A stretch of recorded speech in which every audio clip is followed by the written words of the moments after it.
Salut tout le monde! Alors aujourd'hui, je vous retrouve dans une vidéo sur comment être étudiant et respecter l'environnement. Donc c'est une vidéo qui me tient un peu à cœur parce que j'ai envie de faire passer le message que c'est pas parce qu'on est étudiant qu'on ne peut pas faire plein de petits efforts qui changent la donne. Les conseils que je vais donner, c'est pas forcément attribué que aux étudiants, hein. C'est applicable à tout le monde, mais c'est pour viser les étudiants en leur disant « vous pouvez le faire aussi ». Donc voilà, alors pour cette vidéo, je vais séparer en 3 petites vidéos que je ferai sur plusieurs semaines. Et en gros, je vais faire. Aujourd'hui, je vais vous parler de l'aspect salle de bain, hygiène. La prochaine vidéo, ce sera potentiellement sur la cuisine. Et une sur les vêtements, la seconde main, et un peu le reste, et peut-être ce que j'aurais oublié de dire dans les autres vidéos. Donc en fait, dans cette vidéo, je vais vous parler de 2 thèmes principaux. On va dire plutôt l'hygiène en général. Et après, je vous ferai pas une parenthèse, je vais vraiment faire une partie sur comment, en étant une fille et en ayant ses règles, on peut quand même être zéro déchet. Donc, c'est parti!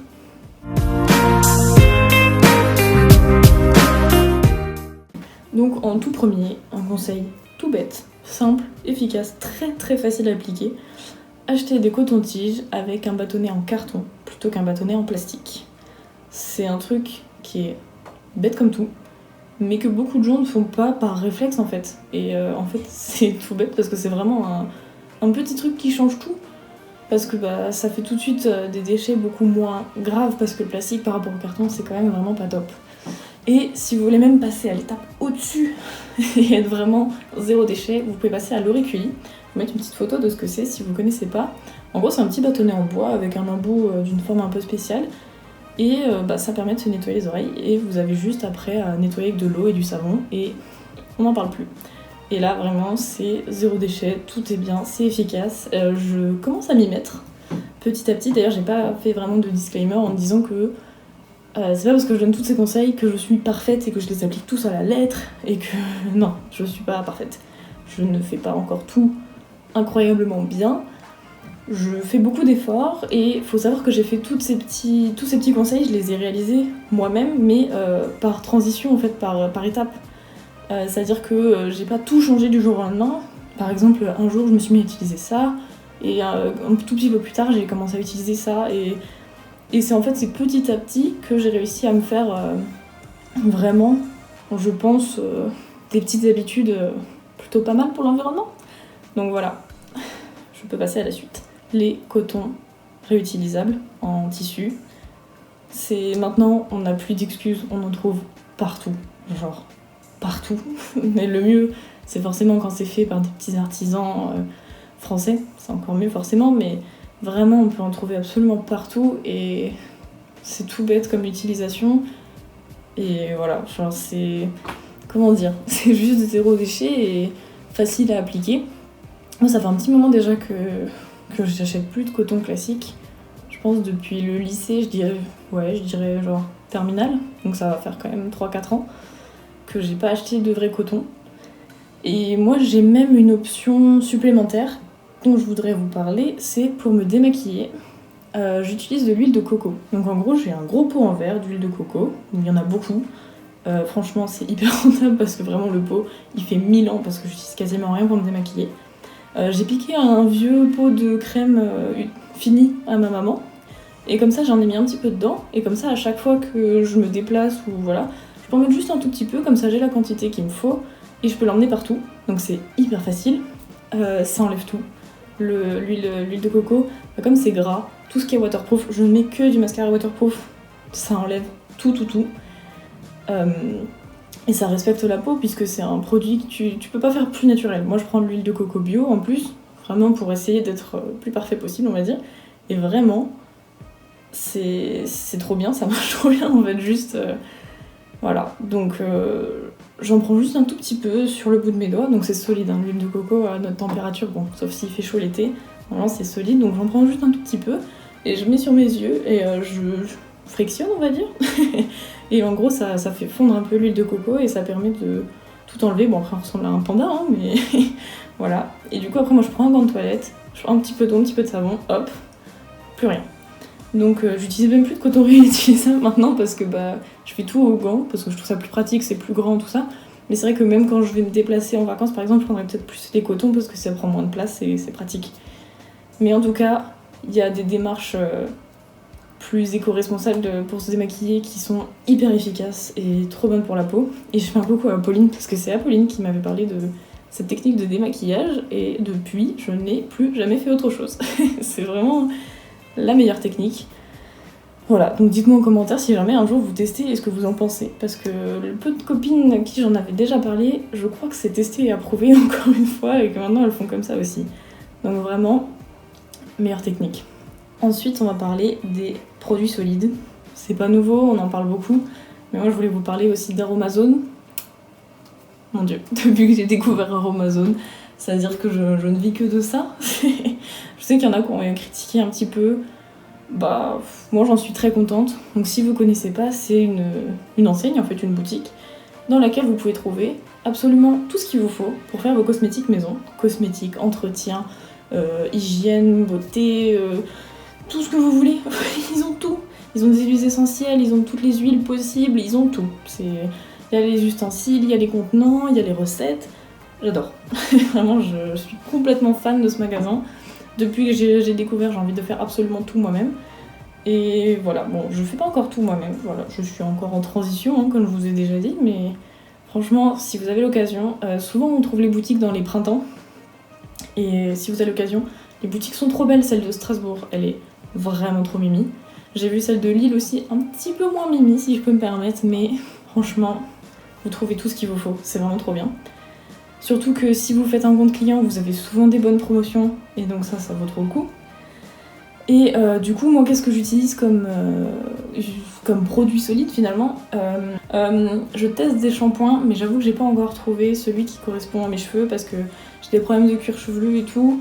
Donc j'ai un shampoing liquide qui fonctionne, donc pour l'instant j'utilise encore celui-là et de temps en temps j'en teste des solides, mais j'ai pas encore trouvé celui qui me convient en fait. Mais j'essaye petit à petit. Je sais que ma soeur en avait fabriqué un justement avec des trucs Aromazone et lui il était vraiment cool.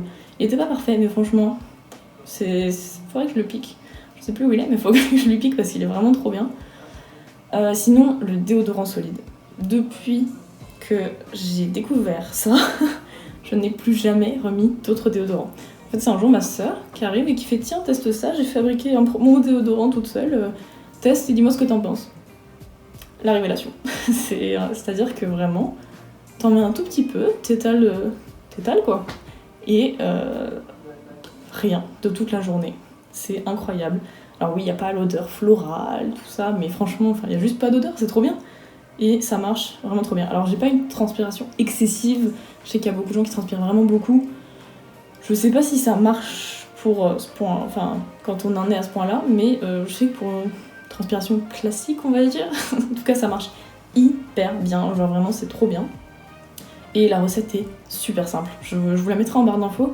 Et je pense qu'on se filmera avec ma sœur en train de vous faire des petites recettes de trucs solides quand on pourra se revoir hors confinement, on va dire.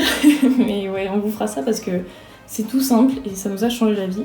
Alors, elle, ma sœur, c'est la seule de la famille qui a eu une réaction un petit peu, en gros, sous ses aisselles, elle avait des sortes de plaques de sécheresse un peu.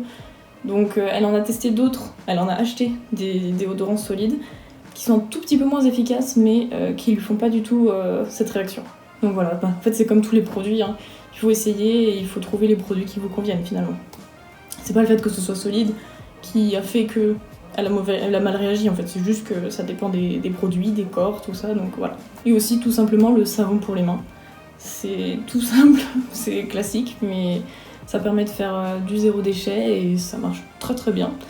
Même pour la vaisselle ou des trucs comme ça, mais ça on en parlera dans la prochaine vidéo qui sera sur la cuisine bien sûr. Maintenant on va passer à la partie règles.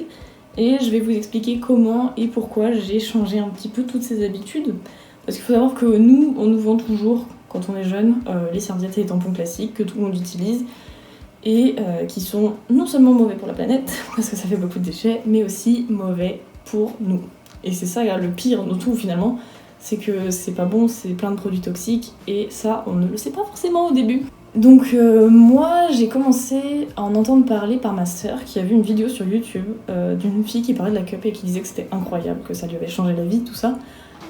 J'étais un peu sceptique au début, j'ai vu la vidéo et tout, c'est vrai que ça avait l'air bien, mais c'est bizarre. Parce qu'on connaît pas, parce que c'est nouveau, et voilà. Ma soeur, hyper emballée, direct, elle essaye, et vraiment convaincue. Vraiment, elle m'a dit essaye, et franchement, achète-en une, essaye, tu vois, c'est incroyable et tout. J'étais un peu sceptique, j'étais pas à fond dedans. Et finalement, je l'ai écouté. J'ai essayé, et je pense qu'en fait, c'est qu'il faut plusieurs tentatives pour s'habituer à comment ça fonctionne, à comment la placer, pour que ça nous gêne pas, tout ça. Mais une fois qu'on a compris tout ça, c'est incroyable. Elle a raison, ça change la vie. On peut tout faire. Et ça, c'est vraiment trop pratique. Il n'y a pas de déchets. C'est bon pour l'environnement, c'est bon pour nous. Donc je sais qu'apparemment, j'ai vu des articles qui disent que c'est pas parfait. Mais malheureusement, enfin, je vois pas quelque chose de parfait. Pour moi, je pense que c'est juste moins pire, on va dire. Au moins, de toute façon, ce sera toujours moins pire que des tampons et des serviettes. Donc je pense que le choix est quand même vite fait. Donc voilà, donc maintenant ça fait depuis, je dirais aussi la terminale, je pense, que j'utilise la cup. Aujourd'hui, j'ai 20 ans, donc ça fait 2-3, peut-être même 4 ans, je crois. Et je suis toujours autant convaincue. Et vous allez vous dire, ouais, mais ça coûte un peu cher une cup, c'est genre 10 €, tout ça. C'est rentabilisé hyper vite en fait, parce que quand tu fais le compte, la cup, t'en utilises une pendant 5 ans, au moins, je crois. Si c'est pas 10, je sais plus. Ça, c'est à vérifier, je suis pas sûre. Et en fait, c'est rentabilisé super vite. Et après, je suis tombée sur des vidéos qui parlaient de culottes de règles. Deuxième révélation. C'est encore plus simple parce que franchement, à utiliser, il n'y a rien de plus simple. C'est juste un petit peu chiant parce qu'il faut les laver et tout ça, les faire sécher. En fait, pour avoir le bon compte, pour que ça tourne tranquillement et qu'on n'ait pas de problème, je pense qu'il en faut 3. Parce que ça permet de bien faire sécher et c'est le temps de faire un roulement, quoi. Mais franchement, incroyable. C'est vraiment trop bien. Alors oui, ça coûte un peu cher, forcément, parce que en plus la plupart de celles qu'on trouve c'est des made in France, tout ça, donc forcément c'est de la meilleure qualité, donc c'est forcément plus cher. Mais pareil, je pense que c'est un investissement qui vaut vraiment le coup, rien que pour la santé, pour le confort. Donc voilà, maintenant moi je fonctionne avec les deux. Ça dépend des situations, où est-ce que je suis, avec qui, quand, où, ce que j'ai à faire, tout ça. Et en fait c'est trop bien parce que je trouve que c'est vraiment le combo parfait. Je veux aller à la mer, j'ai la cup, je peux rester tranquille chez moi, bah, je mets ma culotte. Et voilà, c'est la belle vie, donc franchement n'hésitez pas à tester. Si ça peut vous rassurer, voilà, j'ai essayé les deux, et franchement, ça se fait sans problème. Je sais que la cup, j'en parlais souvent avec des copines, et c'est pas toujours évident, quoi. Donc bon, je peux comprendre, même pour moi c'était pas évident au début, mais une fois que t'es dedans, tu peux plus vivre sans, quoi. Pour vous dire, j'ai retesté il y a pas longtemps des serviettes classiques, on va dire, parce que je m'étais juste très mal organisée et que j'avais pas ce qu'il fallait avec moi. Et une copine m'a gentiment tendu la main, on va dire. Et ben ça me manque pas du tout. C'est pas du tout agréable et tout. Enfin, franchement, maintenant que j'ai mes autres alternatives, franchement, j'ai même pas du tout envie de retourner aux anciennes. Donc voilà. Je pense que j'ai déjà bien parlé de plein de sujets.